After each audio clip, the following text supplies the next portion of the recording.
My name is Rob Kenneally. At the time The Simpsons was an idea, I was overseeing the programming department at Fox. I worked for Barry Diller and Garth Ancier, and I was there through most of it, so I can tell you, I can give you some inside sports. Good. That's why you're here. You know what? I'll start at the beginning. Fox in those days.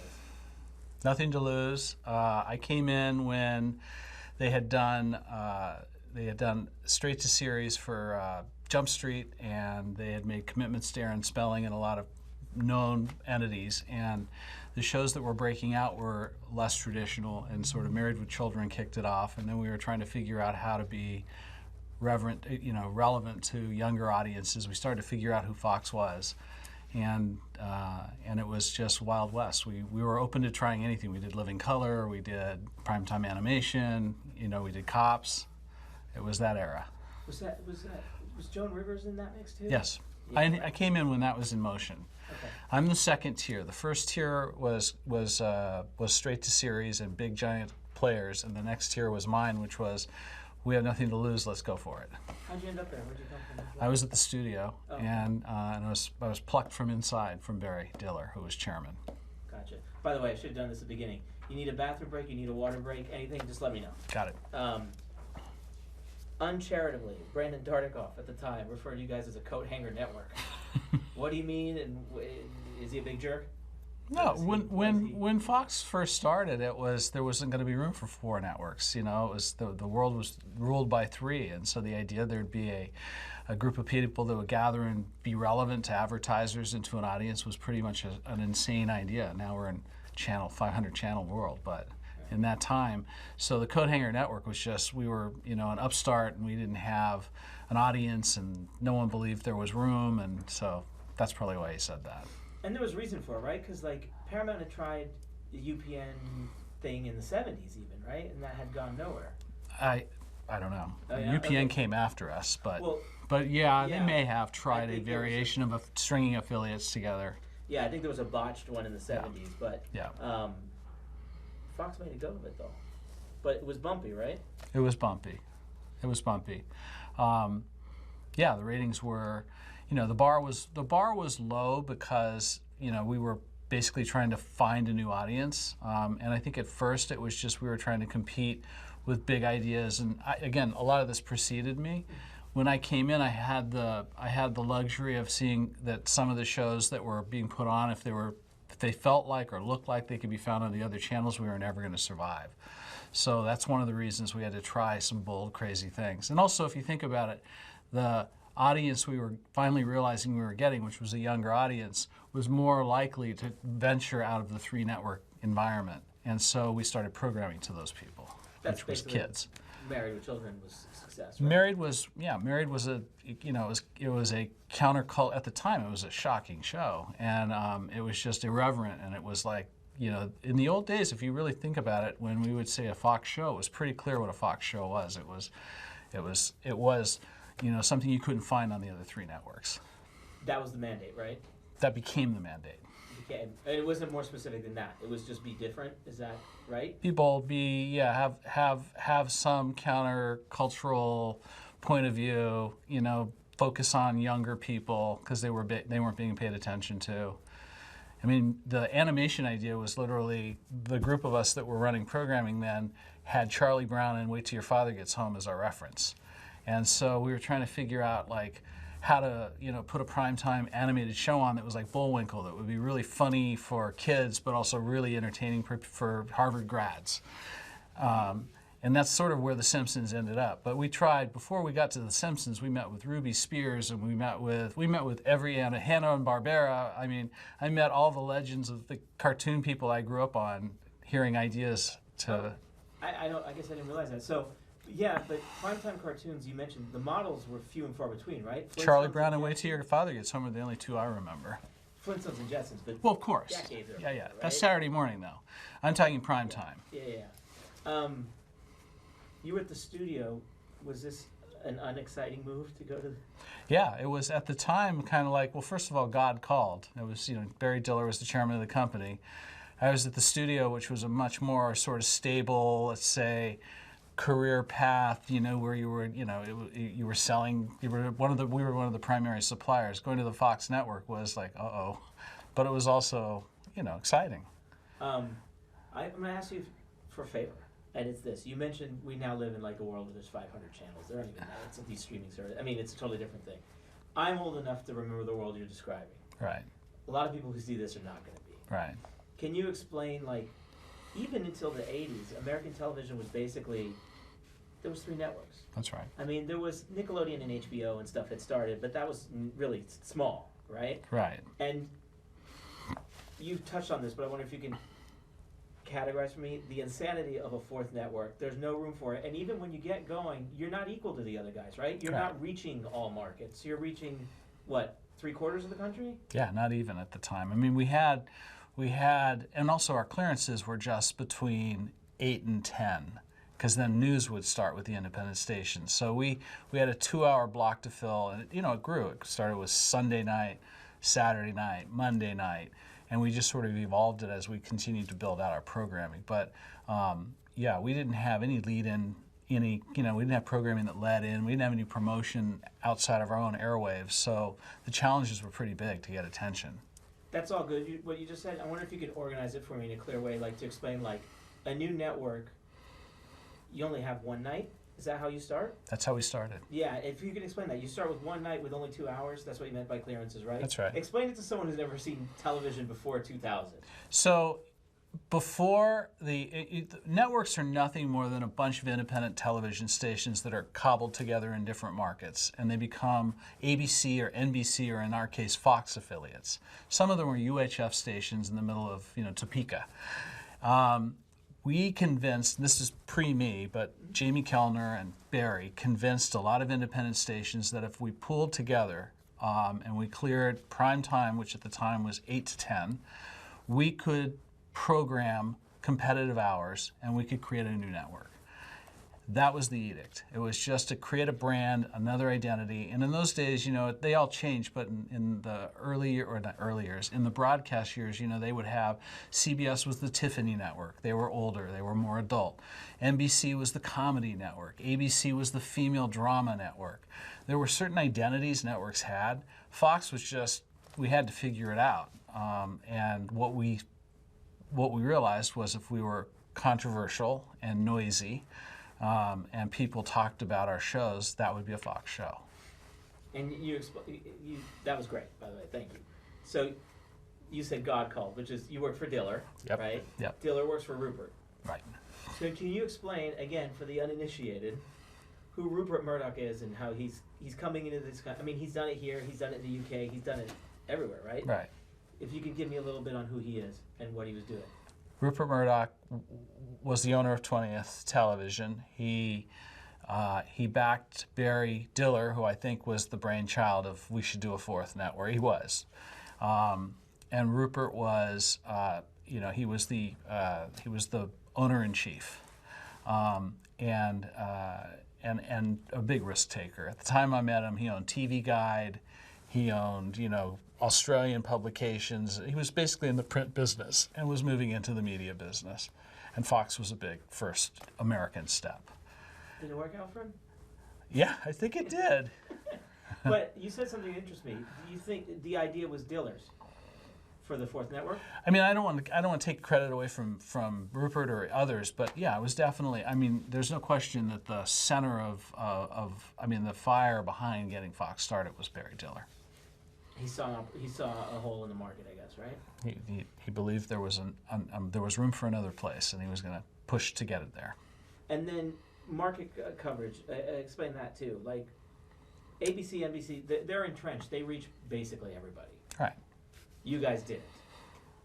Well, I mean, what happens is when you're starting a network, you cobble together the major markets, so the New York, Chicago, Washington, your top 10, top 20 markets. Because the affiliates for the broadcasters have the bigger channels, in many cases the early years of Fox were independent channels or even UHF channels that got a branding of Fox. And they would run their local programming all 7 days a week, except for that first block we would give them on Sunday night, and then on Saturday night, and then on Monday night, and that's how it grew. I know this was before you were there, but is it hard to get people to sign up for this? I mean, Oh, I'm sure it was impossible, but yeah, it predates. I mean, it was a challenge. You had really smart people, committed to do it, but yeah, it was a big risk. big risk. Okay, so when you get there, you mentioned already. So they're up and running. I think you mentioned you're like the second wave that comes in. Is that? Yeah. Okay, so when it, forgive me if you've already said this. I'm just for, No, it's for okay. clarity's sake. So when you get there, they've already got Married with Children up. They have already ordered Married with Children. The irony is what they had done is they had done a huge news conference when they kicked the network off. I remember because I was at the studio, and they brought on stage, at the time, the biggest producers in TV. So Stephen Cannell, who ended up doing Jump Street, was one of the biggest producers of broadcast shows. He was now going to do a show at Fox. Aaron Spelling was, a preeminent supplier of network shows, and he had a commitment to supply an hour to Fox. There were a couple of other big comedy writer producers, but then there was in the group there was these two guys that had been on the Jeffersons, Levitt and Moy, and they were funny guys, but they weren't Aaron Spelling, they weren't Whit Thomas, they weren't the showrunner equivalent of those of that era. And they pitched the Married with Children show, which was more of an experiment, more of a pilot. It didn't have a huge commitment behind it, and that's the show that worked. And when I came in, that was the greatest thing for me. That was the greatest way to start my job, because when I came in, there was a housewife in the Midwest. I think her name was Terry Ricolta, and she took it on as a cause that she was going to crush this show. And the more that she tried to crush it, and the more that she went on Nightline, and the more that she said this is a show that no child should watch in America or adult, whatever, the more the ratings went up. Was she working for Rupert? Well, I used to get credit. It was the best hire I ever made. That's great. So, let me see here. I gotta make sure I hit everything. No. You stand by for just a second. There's a sound issue. Okay, no worries.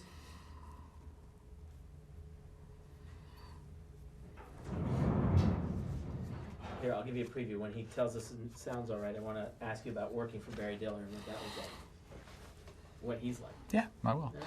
And then, have fun with this. The Simpsons was a journey to get there. So that was, because obviously it was the bumpers in another show. But No, I'm going to get to the Tracy Ullman show and all that stuff. Which Tracy Ullman show, in and of itself, seems kind of like an unlikely. Right? Yeah, no, it was a pretty, it was a bold move. But again, it was a variety show. It was, she was an amazing talent. But this isn't, I wouldn't say this for camera, but there was a point in time where I think there was a fear that because she was, she signed off basically like fuck off, at the end or whatever. I think there was a sense that it felt like an import as opposed to an original, because it was felt like it might be a British show. Yeah. So there was a pushback on that, I remember. But that, and we'll go into that, but that was a show that James Brooks got on the air because of his deal with Fox, right? Yeah. Basically, he muscled that into being. That's correct. Okay. I'm old enough to remember seeing those bumpers. Bumpers on her show, and I think I was watching on WRAL out of Raleigh, North Carolina at the time. So yeah, it was the local channel. They were my favorite part of the show, the bumpers. Oh yeah, I think everybody's. She's talented, no doubt. But oh no, the show was amazing. Her show was amazing. Sorry. No worries. But it seems sort of out of place. Although, I don't know, what was in place at Fox at the time? You guys Nothing. were doing everything, right? That's what I was saying. There was, again, I don't want to take but there was, please. Networks had flow. We didn't have flow. We had, appointments, and you either liked the show or you didn't. We couldn't count on if you came at 8, you left at 10, or, the idea behind a network schedule was you would stay with must-see TV, Thursday night comedies or whatever. Fox was about get them in and keep them if you can. Yeah, and like you were saying, at first you didn't have identity, right? No you weren't identity. The Tiffany Network. I can tell you that the shows were George C. Scott, Mr. President, when I came in. That skewed to a pretty old audience. Amazing Star, never done TV. Yeah, Amazing. You had Open House with Patty Duke, which was a realtor comedy. You had Jump Street, which was a YA show. And became a big hit for them. And then Booker, which was a spin-off of it. You had... wait, was Booker a Greco? Yeah. I remember that. Yeah. Anyway. And Living Color came in a little later, right? Yeah, well, that's the story on. You should do an episode on that too. Yeah. I That- remember that. That show was literally. So when I came in, the thing that was amazing was that there was less ideas and more concepts that we were like, let's attack this. And to his credit, Diller had a lot of to do with this. 90210 was born out of his belief Beverly Hills was a fantasy. And so when you program most of your fall shows, it's dead winter, sub-zero temperatures for most of the country. You're showing off the fantasy of Southern California. So he wanted to do something with Beverly Hills and the idea of palm trees and Venice Beach, and that was one edict. Primetime animation was an edict. We're going to figure that out. Variety, because it hadn't been on in a long time. But if we do variety, it's not going to be hee-haw, it's going to be an urban hee-haw. And that's what we call it. Originally the line we had for that slot was urban hee-haw. And that is essentially what Living Color was. That's what it is. I never thought of it that way, but that's what it is. Cops was literally a Band-Aid during the strike. Just it was a low-cost show on Saturday night to fill some air, and it became a staple. Same with Wanted. They were supposed to be specials. Yeah, but unscripted, I mean, It was brand new. but it's also like a third the cost, right, of a scripted hour. Well, and also Saturday night was such an expensive night to program scripted shows on. You couldn't get the advertisers to spend enough money to justify the cost of the show. So we that had solved that problem. correct. Okay, that's cool. And then the Joan Rivers late night thing, which didn't Just work. wanted to own late night. There was nobody. Anything that was done even before me was like, what's a territory that's either old, hasn't been revisited because everything's cyclical, and late night was Johnny Carson, and it was like there's room for a woman, there's room for like something irreverent. So it was attack territories where we could get clearances. Like we couldn't do mornings or afternoons because the soaps ran, and in other words, the independent stations had their diet of shows they made a fortune on running advertising with. But on the later part of the night, getting in the original space, late night they'd give us, and prime time they'd give us. And it's too bad this is a different story, but the Rivers thing didn't work out. But is it true? Carson basically blocked all the guests. Is that all? Is that all true? There was definitely. Again, it happened in another time Sure. for me, but as I remember, yes, there was. The talent bookers were if you did Joan Rivers, you couldn't get on Johnny Carson. Yeah, so he basically blocked her. Yeah, nice guy. Tell me about Barry Diller. I mean, one of the great giant figures of this industry. You worked with him.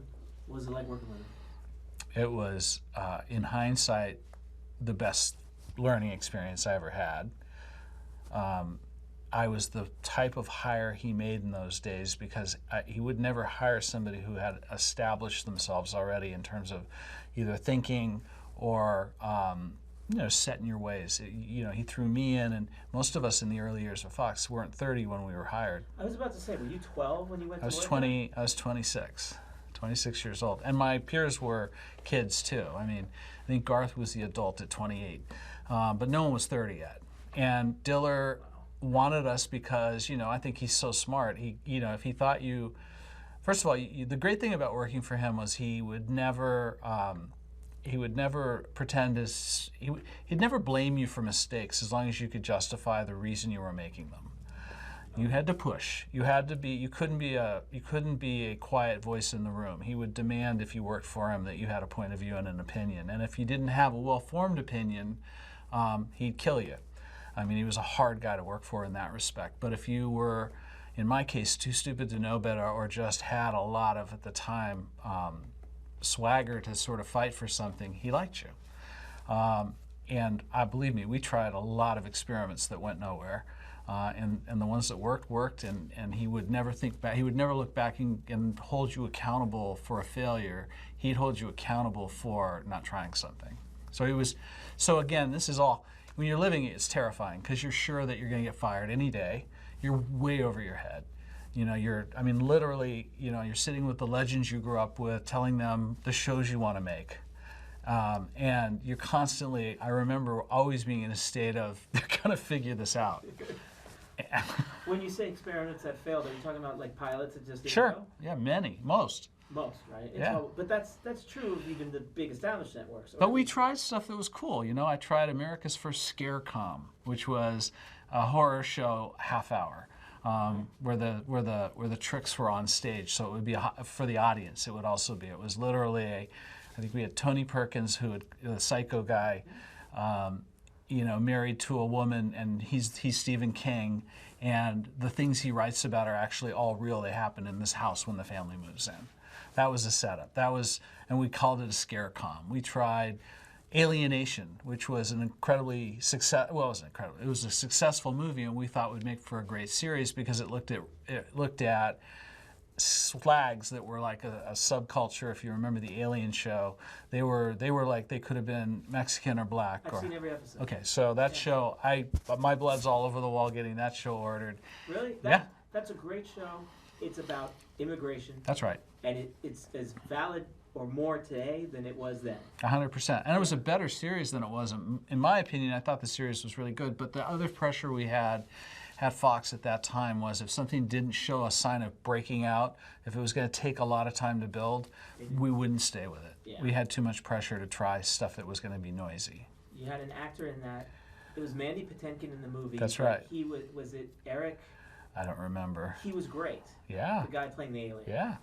And he had to endure whatever. But Alienation was an experiment. The Outsiders, which was, you know, the S.E. Hinton books that had been done as a feature film that we did as a series, was a great experiment. Didn't work. DEA, which was a series I'm very proud of we did, was an attempt to do cops and then take it the next level. So it was scripted and it was reality. It was about DEA agents, but we shot real footage. We went on surveillances, and then we melded non-scripted and scripted elements together. And it was critically acclaimed, but it did not catch. Got it. And 90210 was actually a show that I think was probably it was during my shift. That was probably the show that was the most traditional, in the sense of it didn't have that sort of offbeat kind of angle. It was pretty straightforward, young, you know, kids coming in, and it became our huge hit. Yeah. So you never know. Into this mix. Wait, did we finish on Barry? Anything else to tell me about work? He would ask you, if he asked you a question, you always knew the answer. He'd call you in the morning early, so I always kept buck slips next to the phone, so I was aware and ready for him. That's what I mean by in terms of training. You didn't want to disappoint him because he gave you a huge job. So that's what motivated you to just, kill and work there 20 hours a day. Yeah? Oh, yeah. 2 seconds, Friday. Just 1 second. Sure. Sorry, we're having, I guess, noisy truck day or something. Here's a preview of my next question. Is it true that Diller's management style was to pit executives against each other in the hope that the strongest would survive? Yeah, I mean, I don't know if I was conscious of it at the time, but... Well, no, I'm asking you looking back. Yeah. Yeah? Thank God there was no, and again, I throw this out, I mean, I was there before the iPhone and the BlackBerry. I was there, so you didn't have email yet. And so I can only imagine it being a 24-hour assault versus, the day you were there. But yes, he would bring us all in to have it, like I said, you couldn't sit there and not have a point of view, and he would force people to come in the room and expose themselves one way or another. And so you were not pitted against each other, but it was competitive. It was the way he set it up. Your official title was? Senior VP of Programming. And am I right in imagining there's several of you at the same level? Is that the idea? When I was there, Garth Ancier was still there. He was president of programming. There was a guy named Kevin Wendell, who was the head of marketing originally and then came over into programming. And when we were making decisions on shows before Peter Chernin, in the years I'm talking, the Simpson years, is pre-Peter actually, it was the three of us. Okay.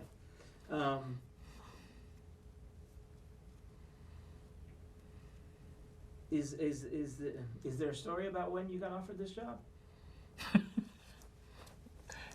I remember being called.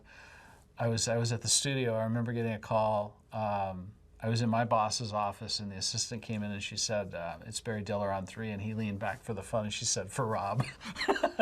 I was like, uh-oh. And I walked across the lot because we were in the back of the lot then, and he was very complimentary, and he basically said, I need you more here than over there, and this is your seat at the table. I remember those as being his. And you weren't going to say no. Oh, isn't there a story about how you asked for time? How you heard this? Yeah, That's I want to hear okay, this. I'll tell it to you. I'm pressing for the All right. I just don't know how much of this I want Barry to see, but yeah, I'll tell you. It's water under the It bridge. probably is. All right, so yes, I went into his office, and he basically poo-pooed where he said, I need you more over in the king's table than over there, at the other table, and That was his language, the king's table versus. no, he said, I need you more here than there, and kind of brushed the table like, this is where you should be. He did call it my seat at the table, and I said, because I truly was both incredibly flattered but also terrified at the idea of what I was about to do, because Fox wasn't really a serious place and it was risky. But I also was smart enough to know you can't turn God down, because he was right. He was the overall overlord of everything at Fox.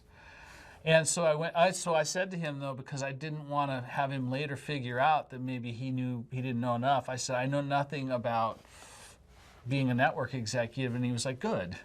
And I was like, it's amazing. Can I just have go talk about it? I've just made a bunch of overall deals with friends of mine at the studio, and I just need to talk about it with my other bosses. And he goes, I appreciate that. I respect that. And so I walked across the lot and went straight into my boss's office, a guy named Harris Cattleman, and he was with then Dana, later became Dana Bochco. Her name was Dana Kalins then. And I said, he just offered me, Barry Diller just asked me to come to the network, and I think, I don't know what to do. I mean, but I wanted to make sure that they didn't think I was in any way behind it. And they were not, they were kind of not shocked, but like there was no real point of view. And I went back upstairs to my office, and I called my wife, and I started to tell her I just was called in the chairman's office and offered this job, and my phone rang, and my assistant comes in and goes, it's Barry Diller on 2. And I go, I got to take this call, and I picked up the phone, and he goes, well? So he gave me enough time to think about it walking across the lot. That's the story. That's funny you knew that. Yeah, he gave you time to think about it, as long as it took you to get back. I thought I had the weekend or the week. I had the walk across the lot. My guess is no regret. No regrets. No No regrets. How long did you end up being there overall? About 3 years. About 3 years. And then? And then I went to a company called Reicher, which was, or actually, no, I went to a company called Reeves, which was one of the big independents at the time. Okay. I remember Reicher. I know that name. Yeah. Yes. Let's see. I got the story from you. See, it was here. It's funny. Well, we do some research before we have you come Yeah, in. but that stuff's not well known. Okay. Well, that's our job. Hold on one second. Let me see something here.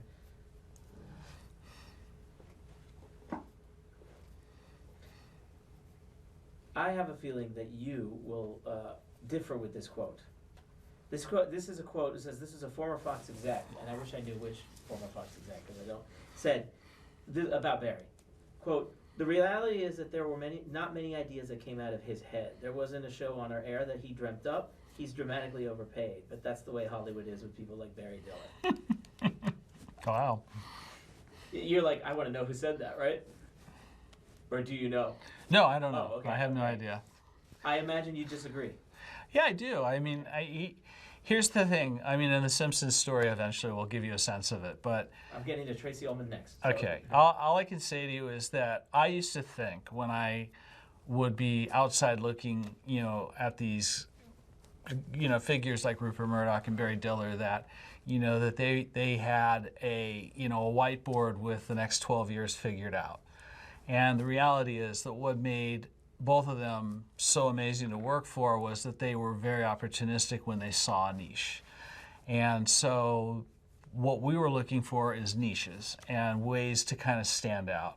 And once we found it, once there was a disruption, once there was a moment, a spark, there was no better person to have behind you because he knew exactly how to sort of shift the attention and focus the programming and the way we marketed. I mean, he would listen to spots and look at, the detail in which he would get involved in our programming and our promos. At a time he was running a massive studio. I used to marvel at it, but I don't think he'd take credit for any, nor would I, for any single hit. It's impossible to sort of predict the mood of the country and the chemistry of a cast until you're making it. Yeah, there's 500 people involved. So, right? but as I said earlier, to his credit, he had goalposts, he had signposts he wanted to try, and they would be, Fantasy of California for when programs premiere, animation, variety, late night, do it different, do it new, and that's him. Yeah, so he is giving direction. This person's kind of... Yeah, as far as, saying let's do The Simpsons, let's do 90210, let's do Cops, no. In fact, Cops was another show that was, shot and shelves for quite a while because it was like car accident TV. Truly. Yeah. In fact, it's in one of the books. I literally fought because I was under pressure to make Saturday night work. I was one of the advocates to see Cops get on the air. And he did say, do you suggest we program car accidents too? And if you think about what we later did, that's what Mike Darnell lived on, was scariest crashes and chases and Yeah, I was gonna say, not a bad idea. but it was at the time when we first started talking about it, nothing was like an obvious. He just took a swing. But like I said, when it worked, he was really your best. He was the best master to sort of figure out how to navigate that. To that point, though, I wonder if you could elaborate on, TV then, compared to now, there were a lot of, guardrails, right? Totally. Compared now, that world is gone. But back then, there were definite ideas about what TV shows could be and not be, and the list of what they could not be was huge, right? Huge. So, this stuff like Cops, which seems strange now, was severely looked down on. Yeah, it was considered, low brow, it was just opportunistic. It was like, heroin. People would watch it, but is it really something you want to celebrate? Ambulance chasing TV. Ambulance, yeah. It was low rent. It wasn't going to get the affiliates, the classy advertisers. Keep in mind, everything we made, you were hoping was going to give you, because we were an advertiser-driven business. It was all about when we brought programming out to the marketplace. Not only were they successful, but they could be something a brand could stand behind. Right. That's which made Married with Children and some of our shows challenging. Yeah, it was hard to get people to back those shows, right? Yeah, there was very substantial boycotts that were, around those days. Yeah, and that's why TV's so different now, right? Yeah. Subscription services, it's a different business, basically. Totally. Tell me how. By the way, you said Stephen J. Cannell and Aaron Spelling. They were getting these folks with 13 promises? episode commitments. 13 episode commitments. No pilots. Straight to series. Okay, yeah, that's the answer. I was going to say, just giant checks or big promises? Both. But, when you did a broadcast show, even if you were them, typically you would make a pilot and then you would see it go to series. When Fox started, it was, we'll give you 22 episodes and you get to do with it as you please. That was my next question, is did they get leeway? Did you guys say no notes from us or minimal? When I came in, it changed. When I came in, we were doing pilot. That was my edict, was do pilots, do things that are different than straight to series commitments. And so, yeah, I'm sure they were. I'm sure they were told carte blanche, it's yours. Makes sense. So tell me, how does James Brooks get there and lead to the Tracy Ullman Show? So I inherited that show. Also was already on the air. Sorry, can you say the name of it for the editor? I just got yelled at by the editor. Sorry. No worries. The Tracy Ullman Show was on the air when I came into the network, and it was critically, received. She was considered a genius, and it had a lot of the positive buzz that way. Describe it for me. Describe the Tracy Ullman Show. She was she was a talent that very few people knew at the time. She could do any character under the sun. She was funny. There was nothing like it on the air then, so it had that going for it.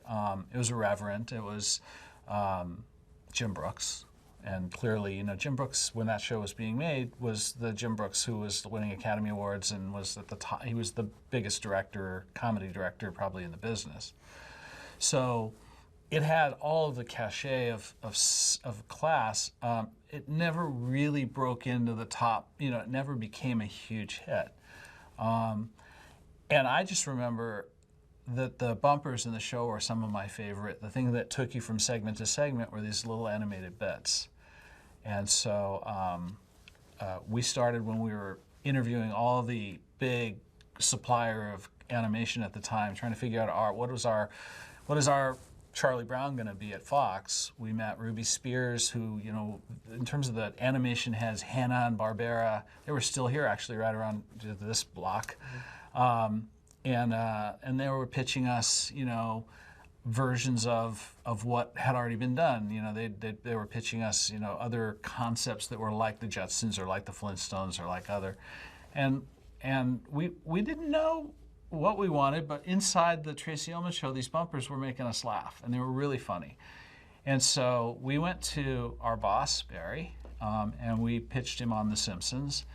And, you know, he obviously had seen the bumpers, but we were pushing the idea of building it into a show to itself. And it was, at the time, there was no Cartoon Network. It was really underground in its look. And it didn't have a world. They were just vignettes. One of my favorite was Maggie being put to bed by Marge, and she sings her Rockabye Baby on the treetop, and the thought bubble goes, and you see the lyrics, which is when the bough breaks, the cradle will drop. And when the lights go out in the room, Maggie's eyes are bugged out because she's just been told a horror story. And I just remember loving that and trying to figure out how do we capture that. And I wasn't by myself. We were all talking about it. And we couldn't get our boss to kind of go for it. And so we then put them on the front of every year we would have, not there were a lot of years of this, but the year that I was showing our new pilots, we would have a screening room down in our conference room, and we would show our pilots one after the other, and Barry and Jamie and the key people at Fox, the marketing and the commercial ad sales people would watch our pilots, and we'd make decisions on what we were going to make. And in order to try and get attention, we put The Simpsons on like you would an animated trailer before a movie. And the animated segments got bigger laughs than our comedies. And I remember that backfiring because it was like, oh shit. It was, sorry the language, but anyway, it did backfire because you could see that these little segments really worked. And when they were isolated, they worked even better. Just you could see the power of them. So long story short, we tried, but we couldn't get a commitment to, and Jim Brooks was a big deal. So Jim Brooks wasn't going to do less than 13 episodes. And that was just too big a commitment for this underground, tiny world, weird kind of idea that everybody had. This is going to be a hit show. So we tried to convince the representatives of Jim Brooks to let us do it as a series of specials. So we were going to do a Simpsons Christmas special, a Simpsons Halloween special, a Simpsons, and so we were trying to get to 13, but we couldn't. But we were trying to create events around it and just see if we could get some start. Arbor Day. And it died, and it just never. We couldn't get. You know, he wasn't going to take he wasn't going to take less than 13, and my management at the time wasn't going to take a swing at that level. Can I pause you here? I want to back a little bit. That's his people. You're talking about. It's Gracie Films, right? Yeah. That's his company. That's him and Richard Sakai? Well, it's really, I mean, if I really get to the macro of it, it's his lawyer. The show. It's lawyers. It's you know, Jim Brooks's management. It was I think it was ICM. I think it was Skip Brittenham. It was the power brokers that decide how he's going to get paid. And again, I wasn't in the minutia of this, but I do remember that when his film deal renewed, The Simpsons was part of it. That's how he got it. And when you're saying, you know, they're doing those interstitials, those little things, you're already dealing with Matt Groening, right? Matt Groening's already involved. Sakai is also already on Allman, right? Yeah. Who's the other guy I'm leaving out? Sam Simon later, and the animator. That's right. I forgot. Hold on, I've got to have it here. Kevin Wendell, Jim Brooks, Because because they're pushing for it too, right? Groening and Oh yeah. and Brooks, they think this has promise. Yep. Yeah, where our roadblock is it was a big 13 episode animated show. You don't know if it's you have to make them all and then see how it is. It's not like you look at one and go, oops. I mean, this was a big. You had to have a lot of lead time. You couldn't just shoot this and then abandon it. So it was literally, once that train's on the tracks, it's just you've got to try and make it work. And for and quite honestly, there was no during the production of that show, which is unlike your other specials you do. I don't think there was any moments during that where it was like, oh my God, what have we done? The fear was always just that it was like a big leap. Would there be an audience? Let's back up though. At the time, Jim Brooks, he had this deal. He had started in TV, he had done Taxi and all that stuff. But then he had become broadcast news. That's right. Right? That's right. And then, so he was a rare bird in those days, something else. Someone who had, absolutely, right? Someone who had done film and TV. That's absolutely, yeah. Because in those days, that was a wall no one straddled. Yeah. Very few people. Very few people. If you were working in TV, your movie career was over. But he went back and forth with great success in both. That's right. In both. So he had the clout. Basically, he told me he just used his muscle to get. He couldn't get the deal from you guys, but he got it because the studio wanted a movie deal with them again, or renew his deal. Is that what it was? Yeah, I mean, I think he would have gotten it eventually. He's Jim Brooks, but the reality was that we didn't succeed in pushing it over the hump. We, the programming department, were trying to do it on the merits of the show, and I think it took more than the merits of the show at the time to overcome the enormity of the commitment. Isn't it one of those like life's ironies, right? Yeah. It's like that was fought tooth and nail, and yet it becomes one of the biggest things a network ever does. Most successful program ever made, I think, in terms of financial. Yeah. It's crazy. And they fought it tooth and nail. Yeah, kind of. Tell me about. Did you have direct dealings with Brooks during all this? Not really. In the macro meetings, the upfronts, but no, on the day-to-day. Richard Sakai probably a little more, and he was just sort of he was the offbeat kind of, Polly Platt and he were the two producers that worked for Jim, and they were more day-to-day. Tell me about Sakai, because he seems like an interesting character. Are you gonna get him, you think?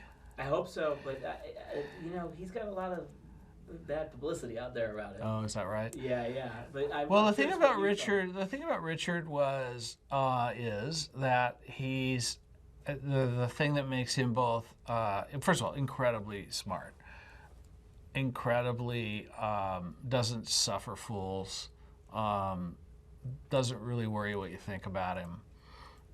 A character in the respect of just he was his own guy. I think he lived for fishing, and he was just a quirky guy. But he was perfect for the show, and I think he had a lot to do with, trying to bring. I mean, as you know, it was all of the Harvard Lampoon guys essentially who still have those jobs today. Right. It's crazy. And that all stems actually from Simon too, right? That's right. Simon, the late Sam Simon. Yeah. Richard Sakai, we're skipping ahead, but they say Brooks and Sakai are Burns and Smithers. That's probably. I mean, I don't remember that then, but yeah, that's a good analogy. Supposedly, what I read, and listen, you read things in books and you read things on the internet, some is true, some is not, and Sam Simon's gone and he can't say anything. But they said Simon, obviously that relationship soured at some point, and that was his way of sneaking them into the show, and he was like, oh, Burns that's funny. and Sakai. That's very funny. I mean, Burns and Smithers or Brooks and Sakai. Yeah. You hadn't heard that before? No. That's interesting to me. All right, so it goes. So you said the big leap, for you, if I understand right, the big stress was actually willing it into being, getting this 13 episode deal. Once it's off the ground, you weren't worried about it? Yeah, and actually I was gone not too long after. It's it got on the cover of Rolling Stone and Time magazine. It became like a phenomenon, and that was about the moment that Peter came in, and that was also about the moment that like there was an opportunity. If you go to a network in those days, it was like you knew the seat had a swivel on it, and so go out on a high note, and that was how I was able to go off and start a couple of other companies later. But no desire to stay there longer? I think that I probably they're grinds. That job is hard, but no, it wasn't really my choice. The company evolved. All of a sudden, I had a new boss, and then he brought in someone too, and it's just I didn't. It was just a process. And then, you're in those jobs, and it's like being, it's like holding political office. You get offered board seats, and you look for them while you can. And there was a moment there where it's if you're going to go out on top. Yeah, and like you said, I mean, the average lifespan in those jobs is Especially at Fox. Yeah, especially at Fox. Because, Brandon Tartikoff had been at NBC for, a decade or more, and his team, Warren, and all those people, and the same at ABC at the time. I mean, those jobs were more careers. Fox's jobs were kids getting huge opportunity, but I mean, I think there was a volatility to the management style there. You churn through the people. Yeah, not because it was a bad place to work. I just think that it was like working in the internet. It was like working in the new media business. I mean, it was just, you had a huge hit on Sunday, and what are you going to do for us on Monday? You just made an excellent analogy. I wonder if you could elaborate on it. It was a startup of its day. That's right. It's a TV startup, but a startup. Yeah, and everything was down and dirty, and everything was 7 days a week. There were no, you worked at Fox. You were lucky to get this job. You were starting a new network. I mean, in hindsight, the opportunity. I mean, I did something that you don't get to do. Many people do in their lives, right? And I wish I enjoyed it more when I was in it. I enjoyed it, but I enjoy it a lot more in hindsight than I did day to day, because it was just always, there was always a belly punch around the corner. It's stressful. Yeah, it was you had to constantly one up yourself. Fair enough. Let me see here. Brooks's relationship with Diller was it predated this, right? It stretched back into they had dealings on taxes and stuff, right? Yeah, they knew each other. So there was probably some leeway there. Oh, yeah, definitely. Yeah. Okay. So I've also read that those shorts, those bumpers, were also played for the studio audience on the Ullman Show, and that she didn't like that. I don't know. I I don't remember that. Okay, because what I've read is just that at one point she was like, "That's getting more laughs than we are." Well, it's a version of I didn't know that, but it's the same thing that happened when we showed them in front of our pilots. Yeah, and she wasn't pleased, understandably. Probably. Yeah. But yeah. Sorry? Yeah, I wasn't part of that. I don't remember. Can you tell me about, because you've had dealings, I assume, as this goes on more with Groening and Simon, right? Mm-hmm. Can you tell me about, let's start with Groening. What can you tell me about Groening? It was like Sorry, this is my bad because I never remember to tell you, but then the editors get mad at me. Whenever you talk about somebody, make sure you put their name at the beginning. So like Matt Groening was. So Matt Groening was, he again was another offbeat kind of, LA Underground animation guy who was thrust in this opportunity to do a primetime sitcom with one of the biggest names at the time in business, so Jim Brooks. So he rose to the occasion. I mean, those were his creations, those were his characters, and he was pretty. It was pretty. I think he was very appreciative of it took off, and he enjoyed the success. I don't remember any picadillos about him that were like. Do you know how they came to him? For. I don't. Okay. That all predates me. Okay. No, yeah. I came in literally, with the benefit of it was already produced on the Tracy Ullman Show, so it's a better question to ask those guys. No, listen. I ask you something. If you don't, you just tell me. Yeah. Move on. That's fine. Simon comes in from the beginning, right? He's. So that was also in a sense on my shift. So we needed to find Jim Brooks is a busy guy. We needed to find a voice for the show, a showrunner, who had the pedigree to do something that was, I think, as I said earlier, we were trying to do a show.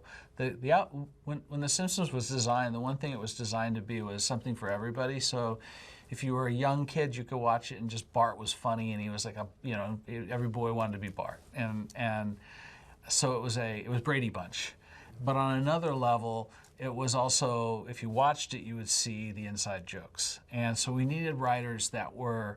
I use Bullwinkle as the example because a lot of people, when I was growing up, who watched Bullwinkle were really sort of pretty high-end, smart people, and yet I love Bullwinkle because it was just funny for me as a kid.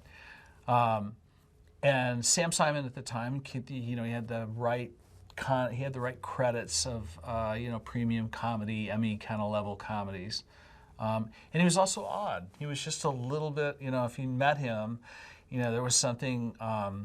There was something kind of just, he was also one who just, he didn't have a toggle switch on what he said. He was a very kind of,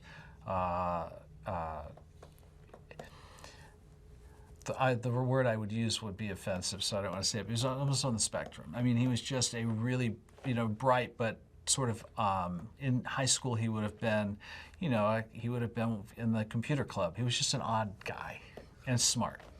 I read a quote from him where he said, he loves working on TV shows, but he hated the person it made him into.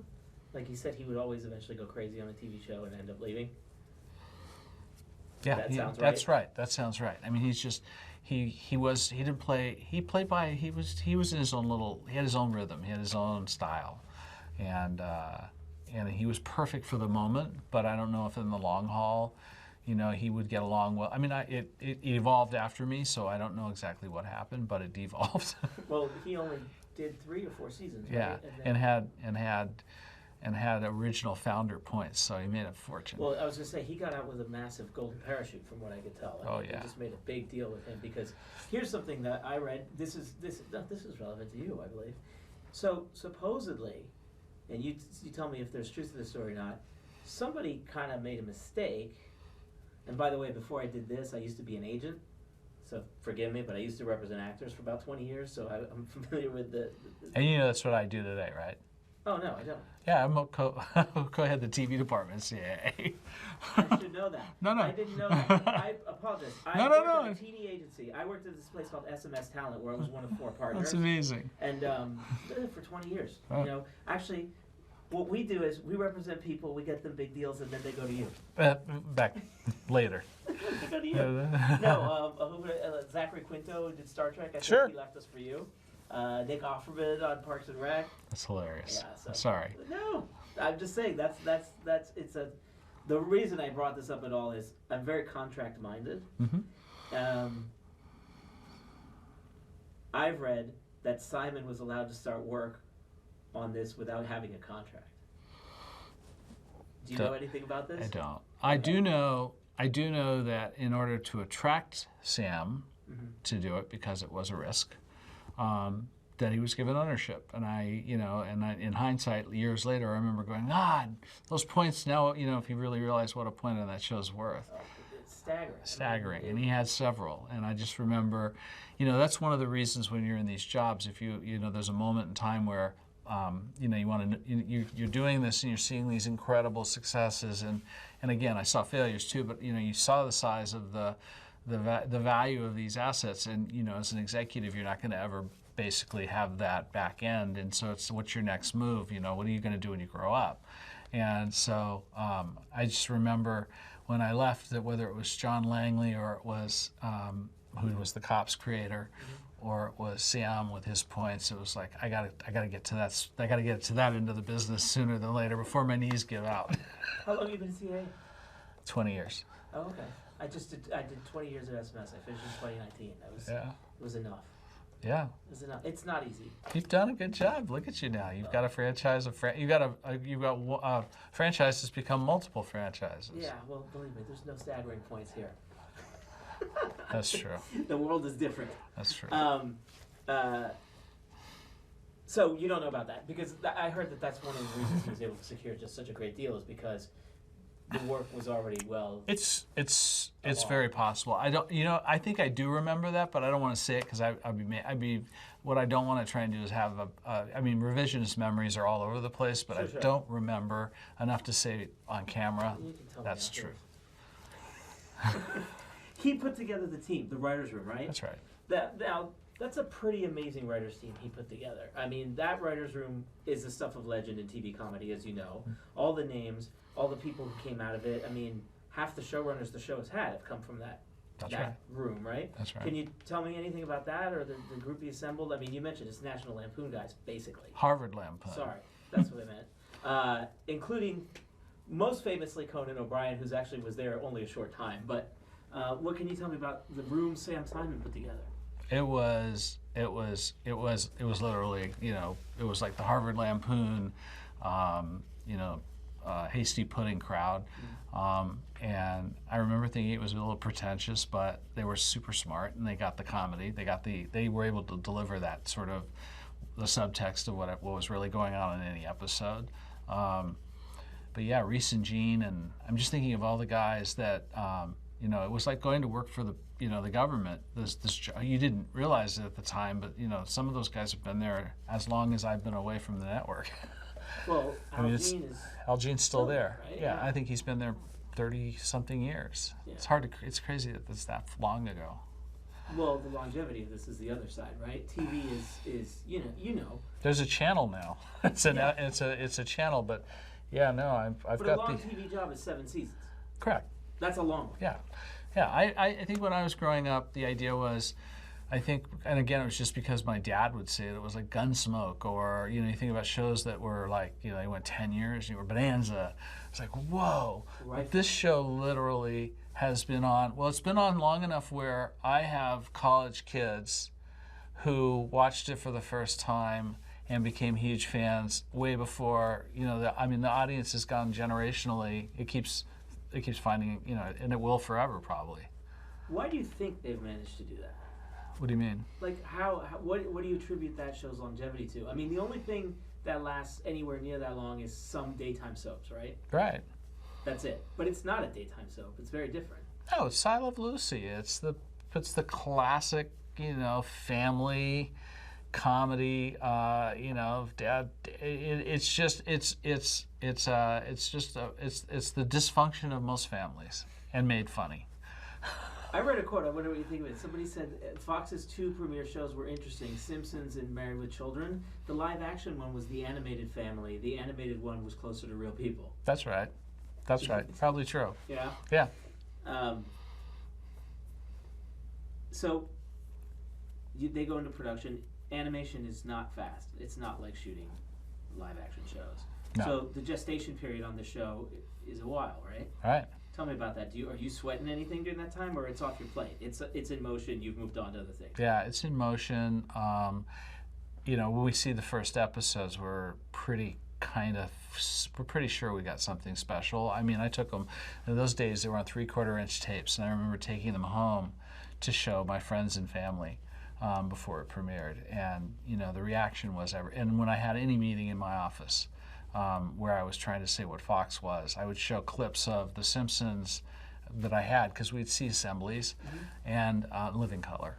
And Living Color, by the way, was a show that we made and then shelved because we had to clear it with every group that there was. It offended every group in the world.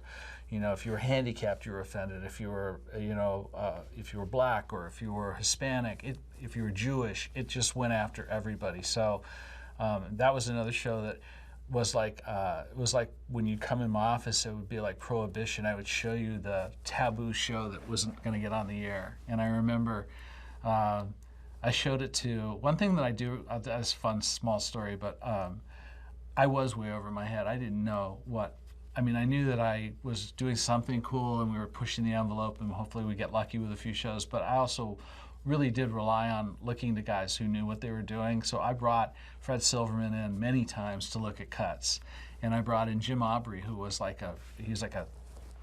during his day, he was known as the Smiling Cobra at CBS. But he was the guy that took CBS from being a Tiffany network to doing My Favorite Martian and all those shows of that ilk that made very big hits for them, but also undermined a lot of the people at CBS at the time. They felt like they were trashing the network with these silly sitcoms. But I liked those guys because they were like, they were pioneers, and they were Brandon Tartikoff's mentors. So I'd bring those guys in, and they were thrilled because they were Fred was a producer, then doing Matlock, and he'd run 3 networks. And he loved being called in to give his point of view on a comedy or a drama. And he will tell you, if he were still alive today, that he looked at Living Color and he said, that's a huge hit. And he looked at and he looked at, no, I'm sorry, I take it back. He looked at Living Color and said, that will never work, and then later said, I was wrong. Okay. And as I recall, he loved The Simpsons. I just remember getting some positive reinforcement from people that were smarter than me. I know it's not that. By the way, did you say Smiling Cobra? That's a great. That was Jim Aubrey. If you do you Google him, Jim Aubrey was again way before our time. He was the head of CBS, and yes, he was known as the Smiling Cobra. That's a great name. I know. I love it. How long was? I know we're not here to discuss In Living Color, but how long was that show? How long was it on the air? No. I remember it being on the air, but I thought you said it was sort of embargoed. Yeah, it was. For a long time? Yeah. What happened with that? You got to do an episode on it. Yeah. I mean, literally, when we were, again, like I told you, we went to Ruby Spears, we went to Hanna-Barbera. On Living Color, the idea of doing a hee-haw, an urban hee-haw, was, so we went to everyone you would imagine, Spike Lee, Robert Townsend, every black great filmmaker, and I'm Gonna Get You Sucker came out at the same time, which was the Ivory, which was Keenan and the Wayans brothers. Right. And at the time, a guy named Charles Hirschhorn he was one of the people that worked with us, and he had seen the movie, and he said, you got to see this film. And we all watched the movie, and that's how the commitment became Living Color. But there were a lot of fits and starts on that. And that show, Jim Carrey, The Fly Girls, that show was a big Isn't that the first thing J-Lo worked on? Yeah, it was a big breakout show for a lot of people. Listen, I remember it well. But anyway, was the fireman, this right? is Simpson. Yes. The burned fireman? Yeah. He was great. No, that was it. I'll leave it alone. But you said, like Spike Lee and everyone, what was the concern was racial sensitivities? People were like, it's No, it's just what had to be done by, if we were going to do an urban show, we wanted an urban showrunner. Sure, but their objection was, this is going to be offensive, or? No, I think they were just too hot at the time. They had other things. It was like TV, No, thank you. No, it was just, and by the way, thank God. I mean, we found the perfect family to do it. How many seasons did that go? I don't remember. 5? Yeah, I remember it was early 90s. It was like right when I was finishing high school, I think. Yeah. It started, Simpsons. Yeah. The Writer's Room. Stuff of Legend. Hold on, let's see here. Where was I? So this is what I want to ask you. So you tell me, you're showing people clips of it, whatever. This is the build-up. You guys know, you guys expect this to work. We don't know. We hope. You hope. But you have reason to hope. Yeah, because it's funny. sometimes there is no hope. No. Right? So, premiere date comes. When do you guys realize what you have? Like the next day. Really? Yeah. Tell me why. Tell me how that works. Because you had your overnights, and you had your, the measurement was a lot simpler than it is today, the demo was across the board. You got young and old. There was a lot of interest in it before it premiered in terms of how we marketed it. There was. Well, I was about to ask you. You guys lay the groundwork. I mean, was there extensive? Was there? You know how it is. Some things are made and they're not marketed. They're not. This was the company was really, that was one, and it only got better once the show's a hit. Then every asset's put behind it. But sure. What I'm asking you, I guess, is how did you get that backing, that internal backing before it premiered? I think the good news was that you could tell, you could watch it and laugh. You knew you had something good, and so there was enough reinforcement just with it wasn't a show where you would go, I don't know, man, let's throw it out there and see what happens. I mean, it was a show that when you watched it, you knew it was going to hit. It was going to make people who were conservative and people who were liberal like all of it. It was obvious. It just felt obvious. I should ask this before, so forgive me, I'm doing things out of order. Getting the green light, though, like it went through the deal. You told me it went through James Brooks' deal. Eventually, this is how it got off the ground, right? But who has to approve that? I mean, does that go all the way to Murdoch? No, I think Barry. Barry's the one who can approve it. Yeah, and not taking anything from him. I when I say to you, he was willing to make it. He just wasn't willing to make it on the terms that there were two very big titans sort of attached. You had Barry, who had a certain level he would throw down to gamble on something, and this was this was dangerous. You know, primetime animation, underground, small world. I mean, there were a lot of. In hindsight, you can look at it, or even when you were living it, it was hard to argue against it. You know, it's a risky proposition, but it was also with one of the biggest showrunners in comedy history, and it just had an irreverence to it that felt right for the brand at the time. One of the biggest comedy showrunners in comedy history, but Gracie Films was not in the business of making animation. No. So do you know how did they end up with Klasky Chupo? Do you know that story? I mean, I remember meeting Klasky and Chupo, Gabor and what's her name, whatever. I can look it up for you. Yeah, but I don't remember how we settled on that. I think it was probably a combination of who could get the Matt Groening vibe, because they were pretty kind of Nickelodeon. Didn't they? I don't know. They hadn't done Rugrats yet. I think I'm trying to remember, but they had kind of the equivalent of a kind of a little bit of an underground look to their animation. Yeah, they've done a couple of things, and then, like you say, eventually they ended up with Rugrats and a bunch of other big things. But I think before even they had a sensibility that was a lot like Brad Bird and those types that were a little irreverent and offbeat. But I didn't hire them. That was part of the design when they were doing the show in the Tracy Ullman Show. Right, they were doing the bumpers. They were already, right? So they were kind of baked in, I guess, in a way. Yeah. So that's why I don't have a line of. And after you left, I mean, they were there long. They outlasted you, right? That's right. Okay, because they lost it not that long, not that far later. But. Yeah, I don't know if you remember on Highland, they had they had a row of animation offices. I forget exactly where. Yeah, and they still have. Are they still there? Highland. Yeah. Actually, we just shot some B-roll in front of it for this. Oh, that's funny. Yeah, Klasky Chupo. Something I've driven by a million times in my life. Because that's where I would go to look at like rough cuts and things. I remember. Yeah. So you were seeing rough cuts of every episode. You were on top of it.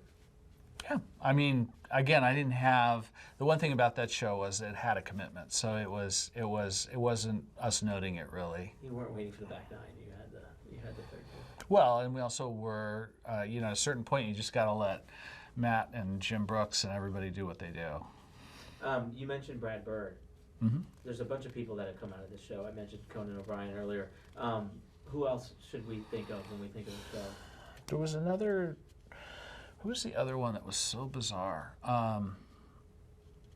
Because I tried after The Simpsons. The other thing about The Simpsons, when I was there doing that, then it became a hit. And my next edict was to find a companion for it.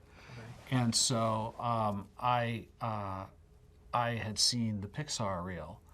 I remember, I'll never forget, I saw the Bobby McFerrin song about a snow globe in an aquarium, and I was like, oh my God, we're doing that. But the costs were too extreme. I mean, at the time to do that was millions of dollars to get like 3 minutes. It was like, the computers couldn't do it then like they do today. I forgot why I was telling you that. Because you were looking for a companion piece for Simpsons.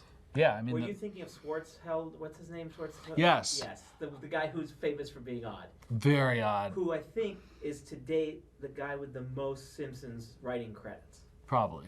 Yeah. Oh God, I'm sorry. Look it up. Arlene Klasky. Yes, Arlene Klasky and Gabor Chupo. It took me a while to learn that. It's taken me a while. I mean, by the way, I haven't said these names in 25, 30 years. Well, yeah, you know what? I had more recently than that, but I've got Star Wars on the brain because I've done 2 Star Wars interviews today. But I know the guy you're talking about. He's the guy who's got the quote. He's like, the only exercise I need is running to my next meeting or something. He's got a bunch of. He was one of the original guys. Yeah, I'm trying to remember. There's John Swartzwelder. That's right. Right. Swartzwelder, Bird, and there's. It'll come to me. He came to meet me. He had paint. He literally had. He was like. Because I was trying to find a companion. That's right. So that's how it happened. I was trying to find a companion, so I was looking. Oh, who's John Crisafulli? Okay. I think he's the guy behind. Is it Rugrats or one of them? But Crisafulli. He did Ren and Stimpy, didn't he? That's it, Ren and Stimpy. Okay. Okay. So he comes in. I'll never forget this meeting. And it was during the height of our Simpsons glow. And so I wanted to see other people that I thought would replicate. So it was literally Pixar's people in San Francisco. How can we do that? And exploring that. I met this guy, the Ren and Stimpy guy, Chris Foley, and I remember he got into. I don't want this on camera, but he literally came to visit me on the lot. And he got tired of waiting for the guards to find his name, so he went through the gate, and they got into a pursuit with him. So, with their golf carts. So it was a golf cart pursuit, and I just remember thinking that was classic. And in the middle of my meeting, not for camera, in the middle of a meeting pitching me a show, he stopped talking. And he kind of looked out the window, and he just got up and walked out. And I thought, oh, he must be sick, or he must. And I sat there and sat there and sat there, and finally I went out. I said, is he anywhere around? I don't know. He went out the hall. He just decided he was done with the meeting, and it was like he was in mid sentence, and I just remember, wow, these guys are a different breed. Well, and he came in with paint on his hands, like he'd just come from the shop. It was just. He was a character. By the way, I think he lived to be the character. I think part of it was the character was something he had. I'm not sure he was just that crazy an artist. is it performance, you think? Partly. Is my memory right, or didn't he get in trouble with some weird Maybe. pedophilia stuff? Maybe. I think he did. Yeah, he was just weird. He was weird. Yeah, there was something happened with him before people started getting canceled. I think he was the original guy who got Maybe canceled. so. Yeah, That wouldn't shock me at all. Something happened with him. All right. Hold on, let me see here. What was again? I'm doing things out of order, so I apologize. What was Diller's initial reaction to Simpsons Doll? I mean, obviously you said he wanted to do it if he could make the right deal, but his reaction was very positive. it was okay. I think his reaction was. I mean, again. This might be revisionist memory, but I think his reaction was, I always knew it was going to be a huge hit, and that being kind of like, really? No, he loved it. But Monday morning quarterbacking is what you're saying there? But I mean, that's just the nature of our business. But by the way, I give him credit. If it weren't for him, this thing wouldn't exist. But yeah, it was. He knew right away. We all did. He believed it enough. We all knew once we saw it. It was special. Was it success as many fathers and failures an orphan, right? That's right. True in everything, but nowhere more than in this business. So we already talked about that you showed the compiled episodes.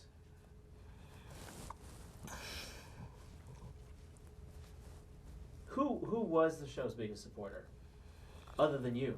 Well, there were more than me. I mean, myself, Garth was a big supporter, and Cyr, as was Kevin. We were the three musketeers at the time. Mm-hmm. But so were the people that we had working with us. I mean, Charles Hirschhorn and Eve Zerley and Michael Lansbury. I mean, I remember the team. I mean, we were all, you got to keep in mind, we were doing 2 nights of programming, so we were, my management style and because I was managing a group of people who inherited me too. I was brought from the outside, was as opposed to making you head of drama or head of comedy, we did it all together. And so, and my theory was we'd all get blamed equally or we'd get credit equally, and I didn't care as long as it was like we were all doing it to some extent. So the team was really, at the time, one of the things that unified us was we were all, at a point where there was huge stakes, but there was also an expectation that, you swing for the fence or you don't swing. I'm listening to you describe that time, though, and it strikes me that in contrast to people I know who work at a lot of these big streaming services and stuff, it sounds like the good thing about this was it was small enough for you to get your arms around everything you guys were doing. Yeah, and I could get a decision because we reported directly to Barry. But you had enough, you were covering a small enough amount of things that you could cover everything. Yeah, we weren't doing 50 shows, we were doing 4. Yeah. Well, we were doing more than 4, but we didn't have the volume that you do today. Yeah. Well, I know on Movies That Made Us, we deal with a Netflix executive who he is covering more programs than networks do. That's right. Which is it's insane. a Pentagon. Yeah, it's crazy. It's crazy. Yeah. This you could be aware of everything that was going on. Yeah. You mentioned Harris Kettleman, right? Mm-hmm. What's the relationship there with you? You said you worked for him or with him? Yeah, so Fox, I went to work for Fox Television, and Fox Television was primarily a supplier for NBC, ABC, and CBS. When I went over there, Barry started these synergy meetings, which was something that hadn't happened, and he was, again, pretty ahead of his time in that he wanted the broadcast group and the studio group and the syndication guys and the international guys to be in a room together and talk about how we could all help each other. And I think that's part of how they ended up hiring me. Was Harris was, older school, kind of had run the studio for, I think, 10 years at that time, and was set in his ways and was like, you deal with that synergy meeting. So, the kid would go over to these meetings, me, and I would have exposure to, Diller. And so one of the criticisms that, one of the ways I think I ended up at the network was that we were getting attacked from the network side because we were rivals in the sense of, you're not giving us enough of your people. And I was like, well, you guys have got to start doing pilots and stop trying to get Stephen Bochco and Aaron Spelling and the people we pay millions of dollars for to then if you want to do more with us, then open it up. Try doing a pilot. Try doing deals with writers that aren't at the the pinnacle of our business and therefore the most expensive. Was your position that they weren't worth the No, my position was that when you give someone a serious commitment and it doesn't work, you've eaten 6 pilots. You've eaten the cost of, you've taken all your bets on one thing versus trying a bunch of things.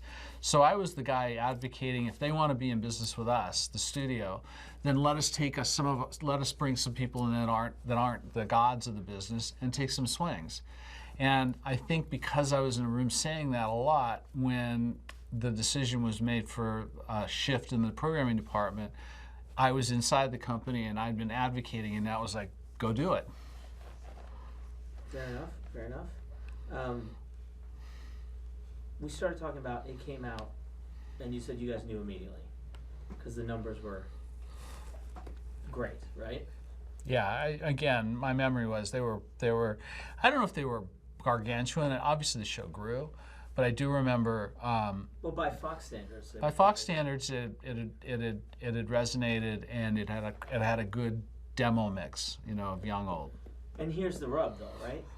You guys got good numbers competing with networks that had bigger reach than you did. Oh, 100%. So that meant your numbers were even better if you looked at it that way. True. Right? True. Yeah. For those. The show's been on over 30 years, people watching this. There's going to be people watching this who have not lived in a world where Simpsons didn't exist. Can you explain the scale of success it became in like the first year, right? I mean, it became a global, I remember seeing t-shirts in Spanish and French and, it went around the world.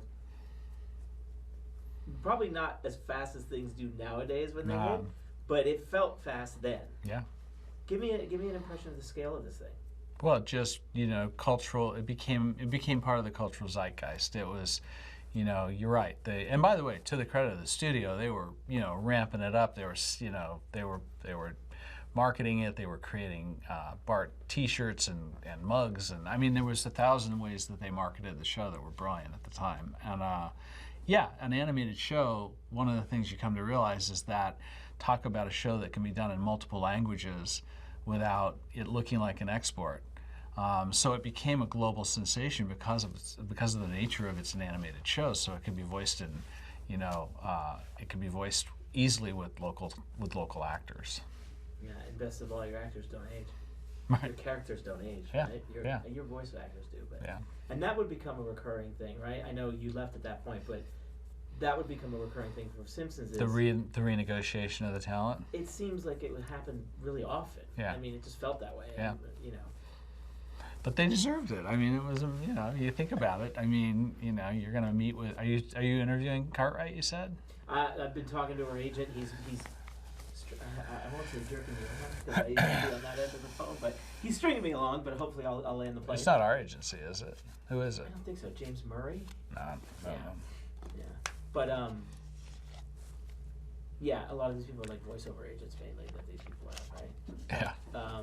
Except for like Hank Azaria, obviously, and you know Harry Shearer, but yeah, it seems like a constant thing. But then again, TV shows usually don't last long enough to worry about it so many times, right? Usually like one negotiation, and that's it.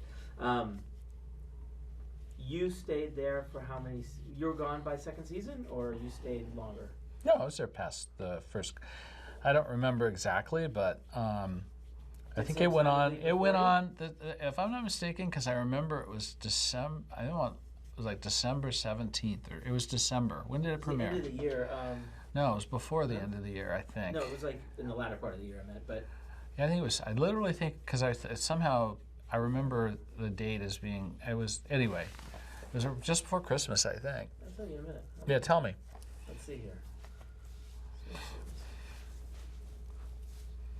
The Simpsons. Quick facts. 719 episodes. I mean, the list of showrunners looks like Matt sent me a box set. I'd never seen it before. A couple of Christmases ago. That's like it's enormous, right? enormous. By the way, your memory's December 17th, There you go. 1989. So 89, and I left by. So I went to Fox TV in 87. I was at the network 88, 89.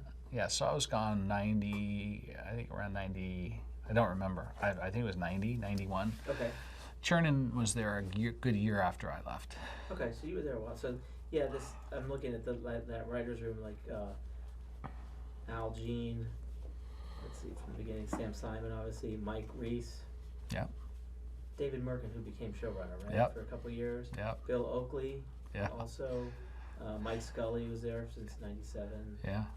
Tim Long, Ian Maxstone Graham has been there for a while too. But yeah, Al Jean's the one. He's like the. Reese and Jean. I read some article that said Al Jean is the Mugabe of Simpsons. But you think about, like, I mean, again, not only does he have back end, but he also has just the residuals on the scripts God, I mean, for 35 years. his grandkids don't have to work. Never. Yeah. And it's probably fun working on it. I mean, Yeah. I'm sure it's pressured like No, everything the else. environment there was pretty collegial. It was fun. Yeah? Yeah. You know, so you left before Simon, though, I think. Right? Before Sam Simon? Yeah, he was still there. He was still after there. off. Yeah. There was that big breakup with him. It was a breakup with Klasky Chupo as well. Yeah, all after me. Yeah, all after. It fell apart once you left, dude. That's right. Should have stayed. You know, and he's in retrospect. There's been stuff about, I don't know. I'm sure you've heard about how Sam Simon. They're like, he had a thing. He wouldn't hire women writers. You're smiling.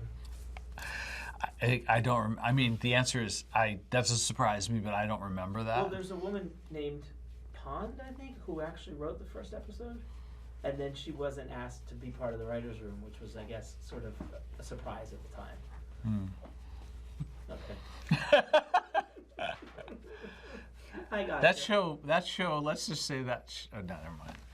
What were you gonna say? Come on. I was going to say that I would assume that was a fairly, when you say the Hasty Pudding crowd, it was a very white male room, and I think that it today wouldn't exist the way it does. I mean, it had its own rhythm and its own rules, and I don't know what the inner workings were, but.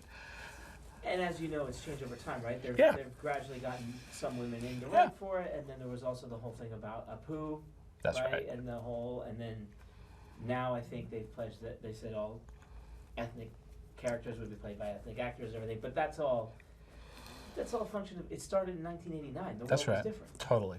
right? Totally.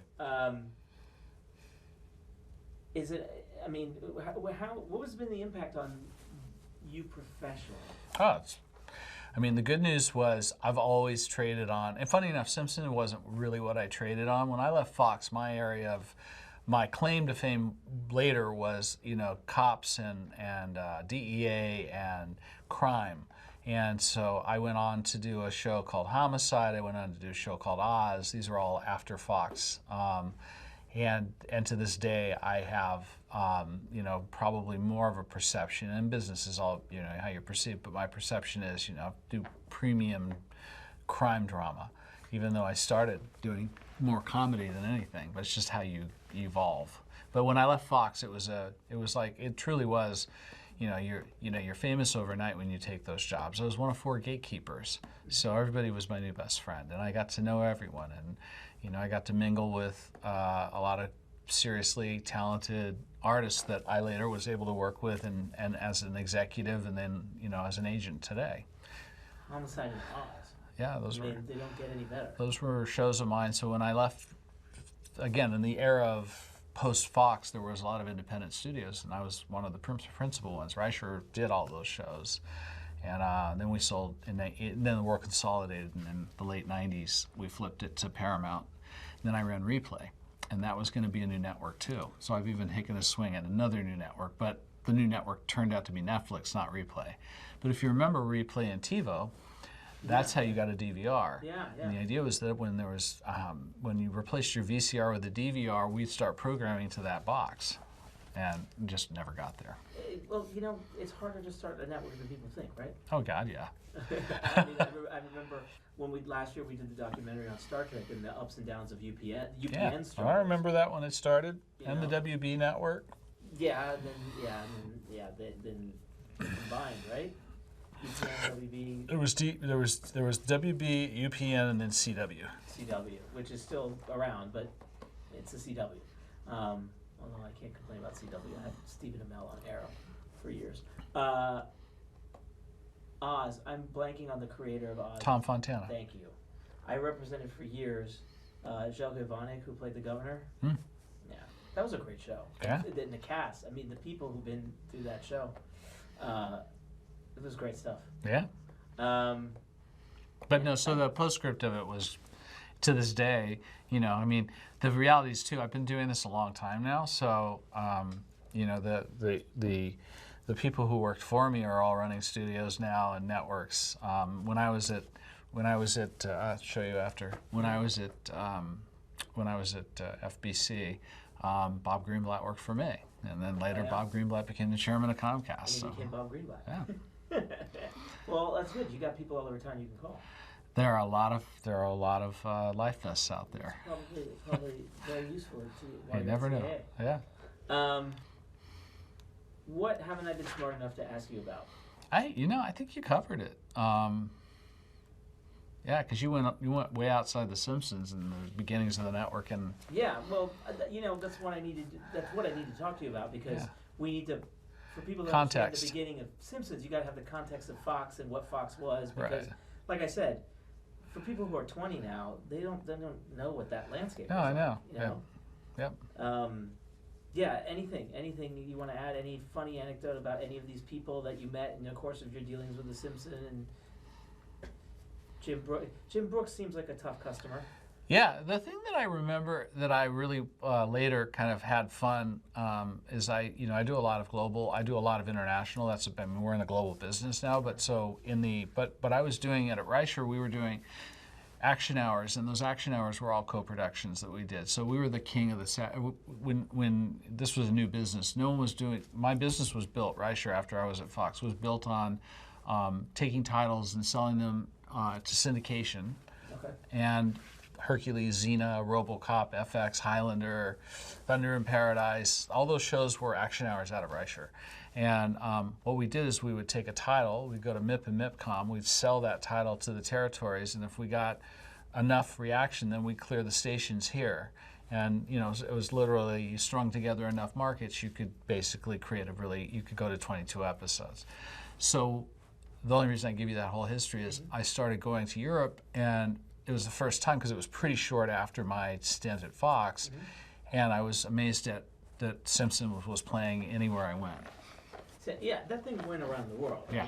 One of the very first to ever really be a phenomenon that did that I can remember. I mean, you'd see shows that were old, like you could watch Columbo in Italy, and you could watch, Ironside. You could watch old dramas that have been run off the sprockets, but it was weird to see a show that was really still on in the States, on everywhere else, and in their language. No, you're absolutely right. Because when I was little and seeing the posters and seeing the merchandise everywhere. Well, that's the thing. The keychains were everywhere, right? It was everywhere. If you were in Germany or Italy or France, it was like, whoa. What about what was the Do the Bartman? Were you still there when that? No. Okay, you know what I'm talking about. Of though. course. That thing, which was actually written by Michael Jackson, That's right. that thing went around the world, and it's like not even good. Right. Like it doesn't even, it didn't even matter at that point, right? It was Right. part. I remember seeing T-shirts in Mexico, Homero Sanchez, Right. and it was Homer, Right.